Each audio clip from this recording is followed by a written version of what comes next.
Hey y'all, hey y'all, hey y'all, hey. Where's Piper? Here. Okay, so this video is per request, which I guess is a good request, and I should have probably did it. I didn't even think about it. But someone wanted to know what the bike looks like after all this time on the road. What you gonna do, fat girl? You gonna stay there? Sorry, talking to the dog. All right, so let me grab the keys. Baby Shark. Let me tell you a little bit about Baby Shark. First of all, if you've been following me, you know Baby Shark's kind of crazy, and he does what he wants to do when he wants to do it. He must have turned the motion light off.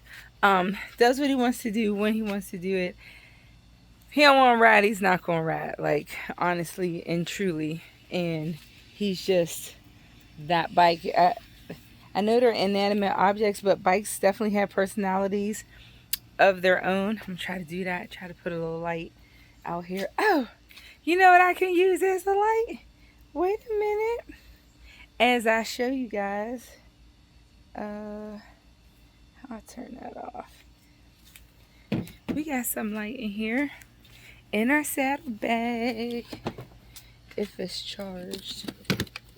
Remember, this was one of the emergency thing, and it's gonna be really bright. So let me do that.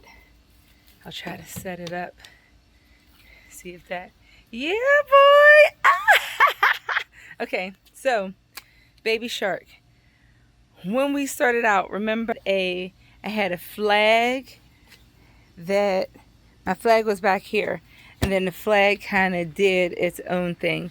This has been on the majority of the ride. I did have to take it off twice because you see the painter's tape, which is the best tape for a motorcycle. It gets, you know, gets the water or whatever gets under it, and it start coming up. This was hanging on by a wing and a prayer. So for the most part, the bike kind of is the same. You know, we had some issues and some obstacles. So on July 8th, when my caliper messed up, and I had to get the bike towed, the lights were damaged because the bike was dropped twice. So the lights are still zip tied on. This light is there, but the bolts need tightened. So on both sides of the bike, the lights are zip tied. And that's when the bike fell trying to tow it. So both of these are zip tied. This light here is missing a bolt. You see how there's one and that one is not there. So that's missing. When the bike fell also, it broke. This is totally disconnected. The dealership taped it back for me, but when the bike fell, this snapped off. Do you see? It's totally disconnected. I still have to file the claim. Let's turn it on. This also happened. You see, this light is on. This light is very dim. These were brand new. These were put on. These lights were put on May 25th, I want to say. So what's crazy is when I have when that's on, it works.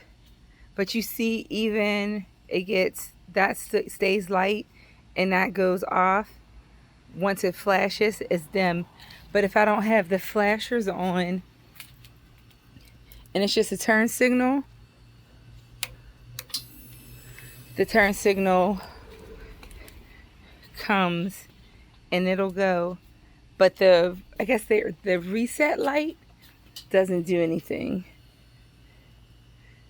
When the turn signals, oh no, that's not even the turn signal.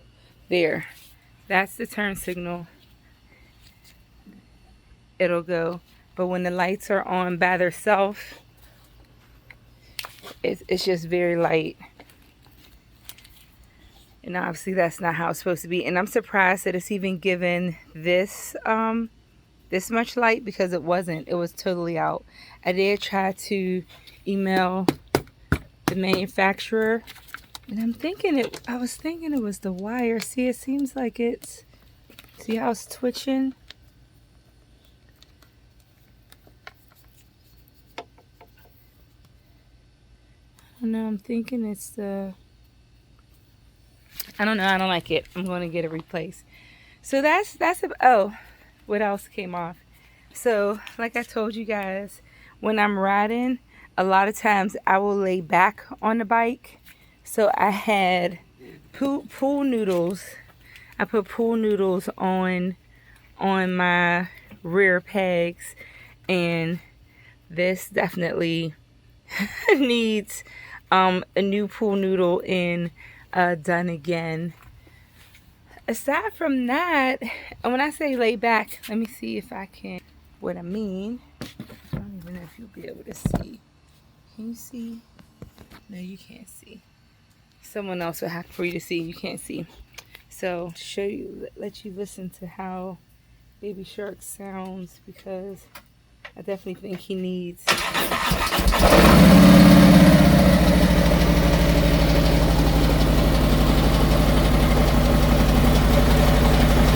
So right now that doesn't sound too bad, but when I'm riding, it's definitely like a eek.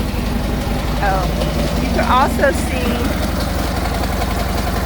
that's the bracket. That's the bracket that this light is supposed to be on. I just noticed that from this way. That's the bracket, but I just had to zip tie it over there because it wasn't working.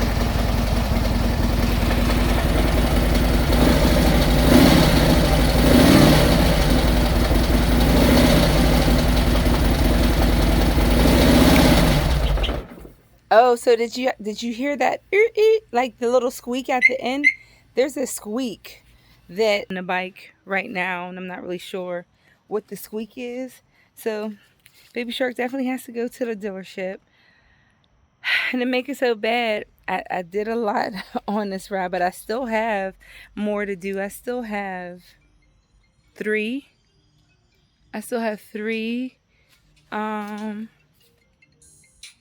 Oh, it's Brother Midnight. I was supposed to call him back and I didn't get a chance to. Hi, brother. Oh, we lost him. I still have 3 roads. One road is mandatory. He's calling back. Let's just say hi real quick. Hey, brother, real quick. I am making the end video for Baby Shark from returning home. So say hi to the people real quick, and I'm gonna call you right back. But say hello. Hello, everybody. Hello, everybody. Midnight checking in. That's Bretta Midnight. That's Bretta Midnight right there. Give me 2 seconds. I'll call you right back because I'm coming to the end. Okay, thank you. All right, bye. So for the Southern California Motorcycling Association's Grand Slam, I have one mandatory road, which is the Pacific Coast Highway, which we still have the 3 Flag Classic that we have to do, which is August 26th through September 1st. So the Pacific Coast Highway is part of that ride. So I'll accomplish that, then complete the 3 Flag Classic. That's really like the last thing that has to be done.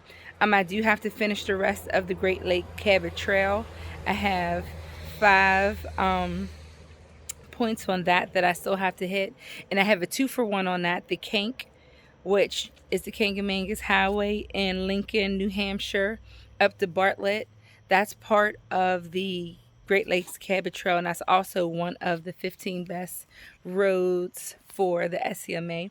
So once I hit that, that'll be 2-for-1, and I still have to get the Hawk's Nest, which is it's Port Jervis, New York to Hancock, New York, and that's the last of the 15 best roads. So for this series, Again, we talked about it. There are 9 rides that the SCMA has, and you have to complete all 9 of them in order to get a Grand Slam.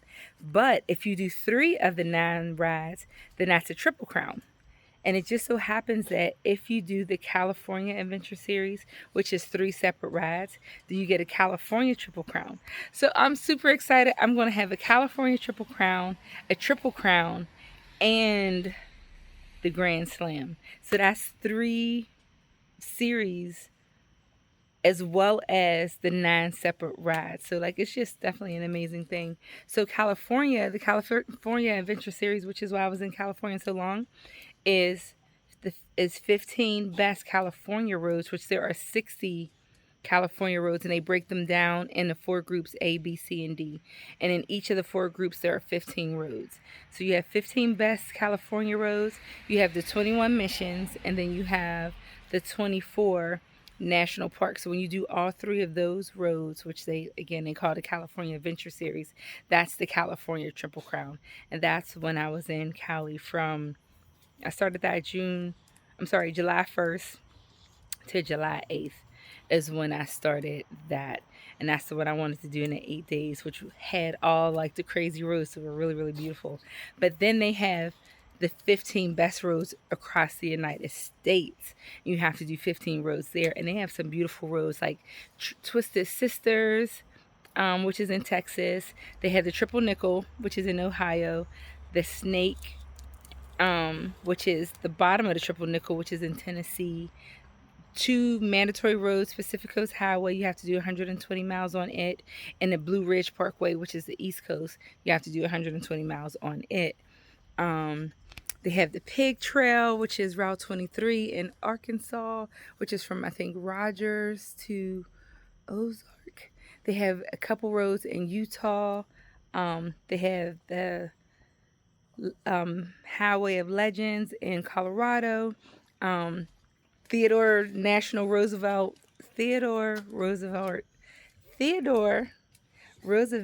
National Park, which is in North Dakota. That's where we saw all the buffalo and bison when we first started. And it was so amazing about this. I rode all those roads, and they're SCMA roads, but they're also Harley roads, because Theodore Roosevelt National Park was a Harley road. The Cascades Highway, which was in Washington, was SCMA and Harley. So I was really excited to be able to kill like 2 birds with 1 stone when I did most of this ride. So now, out of the 50 rides, One Nation for Harley, I only have 2 states left, which is Kansas and Colorado, which I'm going back out to get those. So I'll be done with that this year too. So I'm really excited about it, but I definitely wanted to go over Baby Shark and how he was. Harley, what are you doing? The baby, she's out here doing stuff. Come on, girl, come on. So I have that, and that's done. So the only thing left to do, like I said, is the rest of the Cabot Trail, which is Sodus Lighthouse, which is in New York. Whiteface Mountain, which is New York also. That's like Lake Placid. Y'all remember that movie? Lake Placid. I also have to do the Champlain Ferries, which is from Essex, New York to Vermont, Quebec and or Montreal, the Kank, and then I have to go to Nova Scotia, which I wanted to go to Nova Scotia anyway. I wanted to go to Prince Edward Island, but I have to go to the Cabot Trail, which is Cabot Island, which is southeast of Prince Edward Island. But all in all, if I hit all of those plus Hawks Nest, is about 3,000 miles. So I'm trying to find a weekend before Three Flag Classic, because I want Three Flag Classic to be the very last thing that I have to do, and then I'm done. Even though you get to December 31st to do it, it's going to get messy in the northeast. It's going to get crazy. So back to Maine I go, which is cool because I'll get to stop in Madawaska and see the friends that I made there, which I'm really excited about because I told them that was coming back anyway. But yes, that is it. That is all. That is what I have for Baby Shark. I will let you know the prognosis once I get him to the dealership and see what this squeak is. Hopefully it's not too much of anything. Me, as far as how I feel, how my body still feels really good. I didn't feel bad on the ride at all. I wasn't tired. My bones and body didn't hurt like I thought they would. I normally get a lot of pain from shoulder to shoulder, like across the back and right at the nape of my neck from where my helmet is. But I didn't have that. The only thing I have is still my hands. My hands, you see my fingers are still swollen, or not as swollen as they've been, but they're still a tingling. Like they're still numb. They're tingling actually right now. So I did make a doctor's appointment today. It's next week. And my birthday is next week. My birthday is Thursday, July 23rd. Woo woo! I bring in the Leos. I'm the first Leo. July 23rd. So hopefully my appointment, which is the 20th, I don't get like crazy or bad news, but I don't know. They're still tingling, which is making me hesitant to go right back out now. Plus I'm on call for work, so I can't really leave anyway, but I do want to get those 3,000 miles over and done with. But I don't even know if you guys could tell, but the air quality, there are fires in Canada, which I have to look that up too because I don't know what part of Canada, but obviously it's somewhere near like Niagara, like near like Ontario that way, because I don't even how smoky. You see how smoky like the air is? It's so smoky right now. Like it's really bad. And it's been this way like all day. The air quality is terrible. It's coming down from Canada, so I don't even know if it's safe to travel that way right now. I'm going to look that up and see what it is. And also this weekend is the Virginia All-Female Ride, and I always try to support all-female rides, obviously because I'm a female MC. Now that's not far away, so I may be able to dip down there Saturday and come right back. I have to look at my schedule and look at coverage and see how that is. But again, I love you guys so much. I appreciate you. Thank you for following me on this journey, being supportive, reaching out, sending messages of encouragement, liking, sharing, definitely subscribing to the channel. Welcome all the people who came from Queen Sit. That's my baby girl. I love her so much. She's so cool, down to earth. I appreciate her being part of my journey. Going out, and who else? Oh, Uncle Joe, and then Becky. Those are the three people who got some of the points with me. I really appreciate that. And all of you guys who have been riding with me the whole time. Thank you so much, and I'll talk to you soon. Bye. Later, guys.